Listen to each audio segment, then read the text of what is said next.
Hello, I hope you all are safe and taking care of yourself and your families. If you ask about me, I'm quarantined and absolutely fine. Well, the purpose of this video conversation is not only to ask about your health and whereabouts, but also to remind you about your studies. In that regard, this is my first online lecture with second semester students. I hope you all shall be very attentive till the end of this lecture. To begin with the discussion, we will talk about A.K. Ramanujan as a poet and his poetry. The poems by A.K. Ramanujan that we have in our syllabus are being already shared with you in my earlier post in PNP's online class, and I'm absolutely confident that you all might have read them by this time.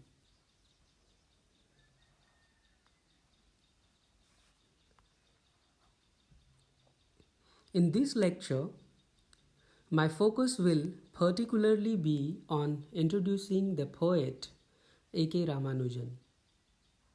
The period 1929 to 1993 in which A.K. Ramanujan lived witnessed the most radical changes in the culture, economy, politics, science, and literature, not only in India but across the globe. These changes have left a powerful impact on A.K. Ramanujan and hence influenced his creativity. While introducing the poet, my attempt in this lecture is to trace the various intellectual and socio-political backgrounds which went into the making of A.K. Ramanujan as a creative genius.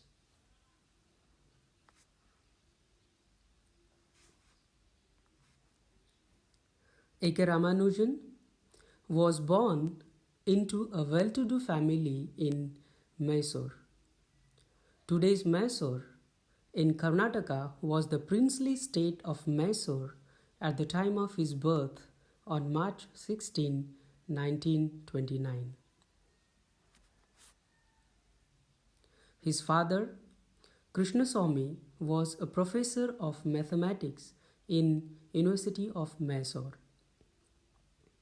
Ramanujan's father played a very significant role in channelizing poet's career as a linguist, a poet, and the translator who is now acknowledged across the globe. During his college, Ramanujan took admission in science and he was trying to pursue his career as a mathematician. But it was his father who could see his interest and love for language and made him to take English as his major subject for study, and then sent him to Deccan College, Pune for doing a course in linguistics. Apart from his father, there were two other members in his family. His mother, who was a housewife, and his brother, A.K. Srinivasan. Like his father, he also studied mathematics and became the second mathematician in the family. Overall, Ramanujan had a very comfortable and disciplined upbringing. Therefore, he was very much rooted in his culture and traditions, even though he spent most of his life in United States of America. Consequently, his literary works reflect the longing for the Indian culture, language, and traditions.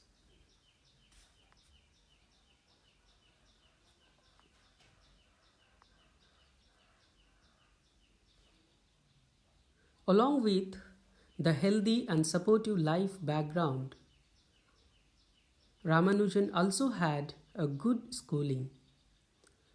He took his primary education at Mariapalla's High School and college education from Maharaja College of Mysore.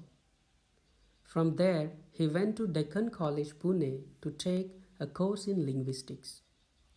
After the completion of course in Pune, Ramanujan went to Indiana University, United States of America, on Fulbright scholarship, and there he received his PhD degree in linguistics in the year 1962.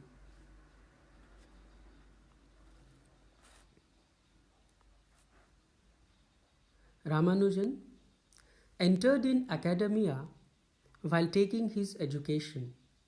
He taught in Maharaja Sayajirao University at Baroda for 8 years. After receiving the PhD degree from Indiana University, he was appointed as an assistant professor of linguistics in the Department of Tamil and Dravidian languages at the University of Chicago, where he lived till his last breath. India had lost its most outstanding expatriate Indian English poet on July 13, 1993.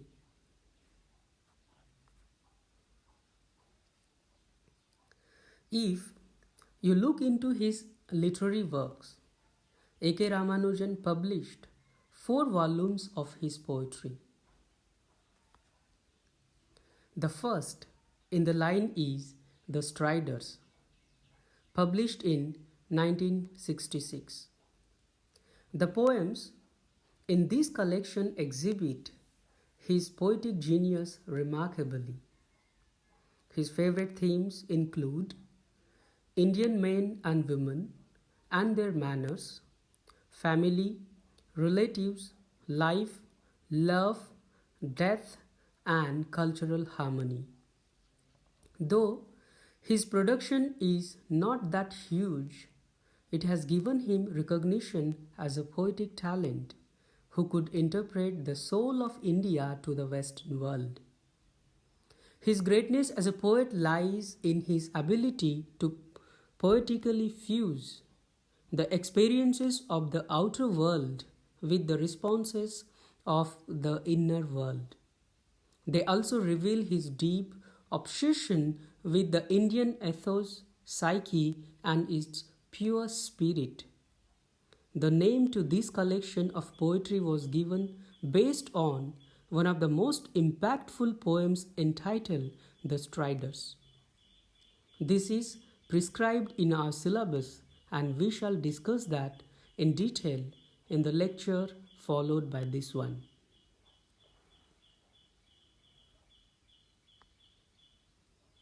The second volume of his poetry is Relations, that came in the public domain in 1971.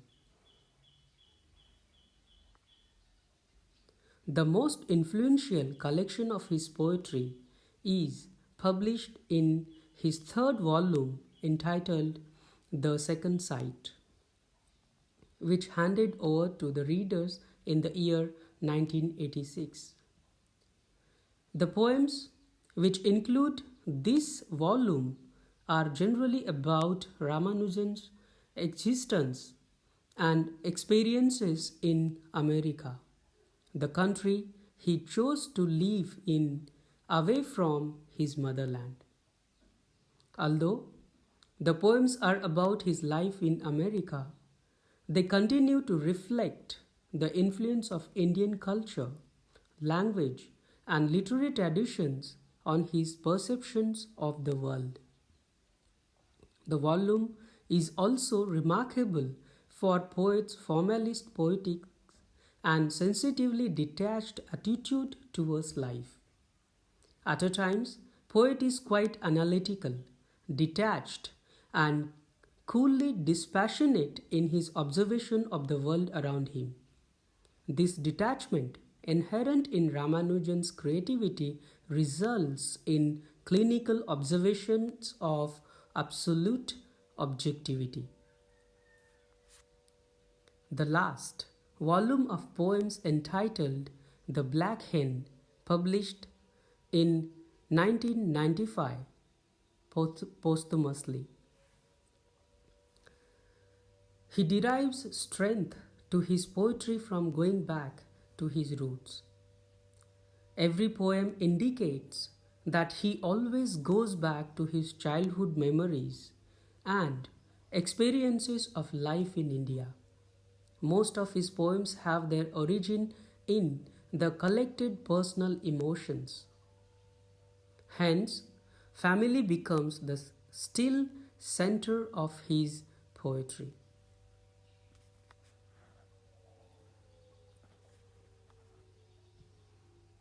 In this way, Ramanujan's poems take their origin in a mind that is simultaneously Indian and Western. Most of his poems are written on Indian themes about familial life. His poetry arises from a tension between self and history, which is the reflection of the poet's self predicament.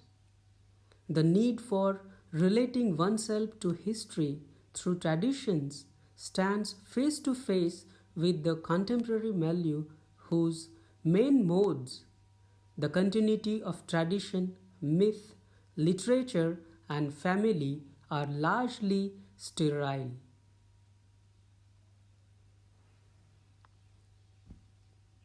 He could fuse the essential Indian sensibility with the temper of modernity in his poetry, with a great deal of skill. It is the combination of the sensibility peculiar to the Indian spirit. His poetic sensibility conceptualizes from the sharply ironic and skeptical weave of the actualities and surface of life. His felt alienation from the immediate environment thus becomes a source of continuity with an older ideal. The cultural range within his poetry, as well as the kind of form and content equation, is the outcome of the strong relationship between the intellect and the emotions of the poetic self. Ramanujan himself explains the predicament and the situation that he is caught in an interview to Span magazine of September 1983. He says, "So, what happens to the one who has two mother tongues, writes in three languages, teaches in four faculties, lives in someone else's country, and dreams much about his own?" Most of Ramanujan's poetic expressions have found their way through this poetic and real life background.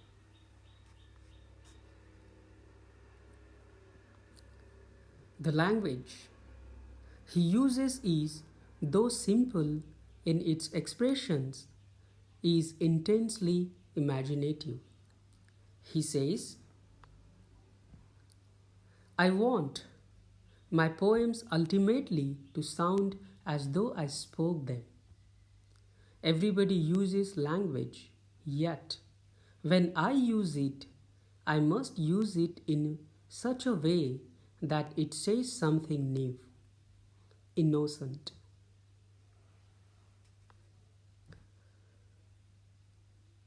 A. K. Ramanujan's versatility could not be encapsulated by talking only about his poetry.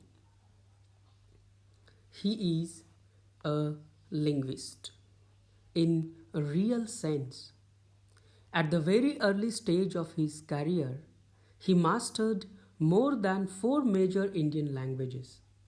Apart from English, he could speak and read and write Sanskrit, Tamil, Telugu, and Kannada. Therefore, his research and writing go beyond poetic imagination and enlarges its horizon by translating the classical works in regional languages and collecting Indian folklore. Ramanujan is a well known philologist. The role of a philologist is commonly defined as a person who study literary text as well as oral and written records. The establishment of their authenticity and their original form and the determination of their meaning. As a philologist, he did research on the different versions of Indian epic Ramayana and wrote an essay entitled 300 Ramayanas, 5 examples and 3 thoughts on translation. He is also a folklorist, translator, and the playwright. Folklorist is the person who studies or collects folklore. As a folklorist, he contributed immensely in the field of Indian and South Asian folklore. He revealed to us the beauty of our folklore and myths, their versatility, and taught us to look at them with honor, not with shame.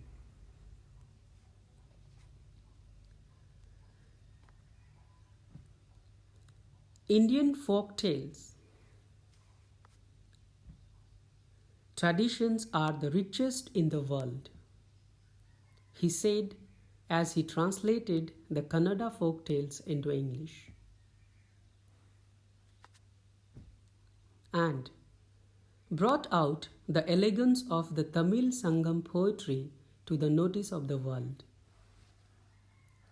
Ramanujan stands out as a scholar for his multifaceted personality and immense contribution towards documenting the multiplicity of Indian culture at the level of self, folklore, religion, gender, literature, and history. He translated the most outstanding literary and oral text into English. Some of the most significant among them are U.R. Anandmurthy's Kannada novel Samskara. Kannada Bhakti poetry was published in English as Speaking Shiva. By doing this, he brought to the notice of the scholars the oldest form of Tamil poetry and its form in which different landscape features evoke emotional tones, meanings, and relational qualities. By doing this, Ramanujan manages to convey the Western world some flavor of Indian culture and classical Indian literature.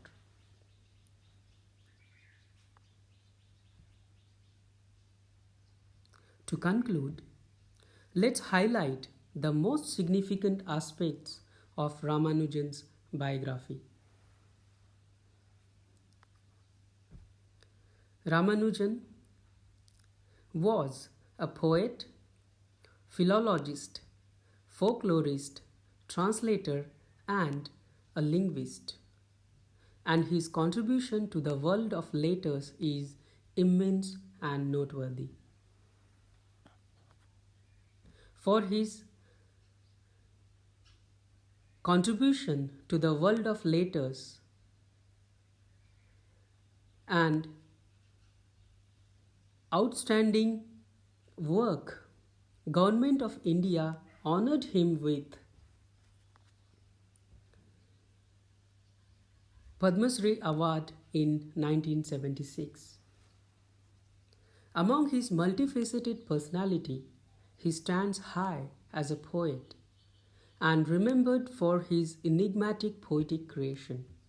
For his greatest contribution in the field of poetry, India's National Academy of Letters honored him with the Sahitya Akademi Award in 1999. With this, we will conclude this lecture, and the lecture followed by this one shall have discussion on the poem The Striders. Just to remind you, the poem is already being shared with you. If some of you haven't read the poem so far, read it before I get back to you. Till then, bye bye. Take care, stay tuned online, and study well.